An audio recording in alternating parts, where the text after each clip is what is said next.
السلام علیکم ورحمۃ اللہ وبرکاتہ۔ ہم نبی کریم صلی اللہ علیہ وآلہ وسلم سے محبت تو کرتے ہیں، لیکن آپ صلی اللہ علیہ وآلہ وسلم کی بہت سی آسان اور خوبصورت سنتیں ہماری روزمرہ زندگی سے آہستہ آہستہ کم ہوتی جا رہی ہیں۔ اللہ تعالیٰ فرماتا ہے، یقیناً تمہارے لیے رسول اللہ صلی اللہ علیہ وآلہ وسلم کی زندگی بہترین نمونہ ہے۔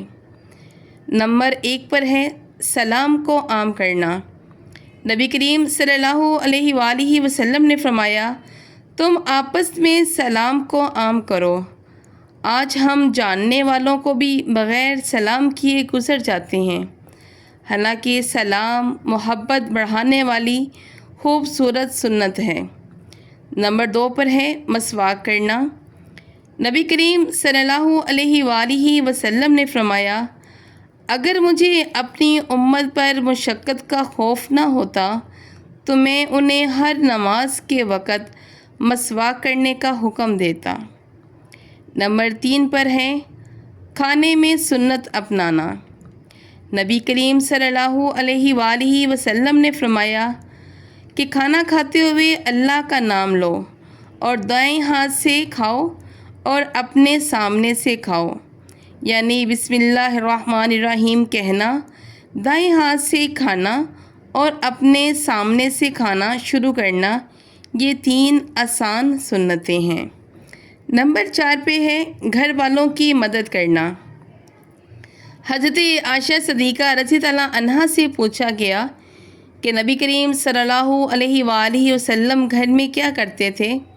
انہوں نے فرمایا کہ آپ صلی اللہ علیہ وآلہ وسلم اپنے گھر والوں کے کام میں مدد کرتے تھے۔ ذرا سوچئے کہ اللہ کے رسول صلی اللہ علیہ وآلہ وسلم بھی گھر والوں کے کام میں ہاتھ بٹاتے تھے۔ اور نمبر 5 پر ہے مسکرا کر ملنا۔ نبی کریم صلی اللہ علیہ وآلہ وسلم نے فرمایا، اپنے بھائی کے سامنے تمہارا مسکرانا بھی صدقہ ہے۔ ایک مسکراہٹ جس میں کوئی پیسہ خرچ نہیں ہوتا، اللہ کے ہاں صدقہ بن سکتی ہے، سبحان اللہ۔ نمبر 6 پر ہے سوتے ہوئے دائیں کروٹ پر سونا۔ نبی کریم صلی اللہ علیہ وآلہ وسلم نے فرمایا، جب تم بستر پر جاؤ تو نماز کے وضو کی طرح وضو کرو، پھر اپنے دائیں پہلو پر لیٹ جاؤ۔ اس کے بعد ہے اچھے کام دائیں ہاتھ سے شروع کرنا۔ حضرت عائشہ صدیقہ رضی اللہ عنہا فرماتی تھیں کہ نبی کریم صلی اللہ علیہ وآلہ وسلم جوتا پہنتے ہوئے، کنگھی کرتے ہوئے اور اچھے کام دائیں طرف سے آغاز پسند فرماتے تھے۔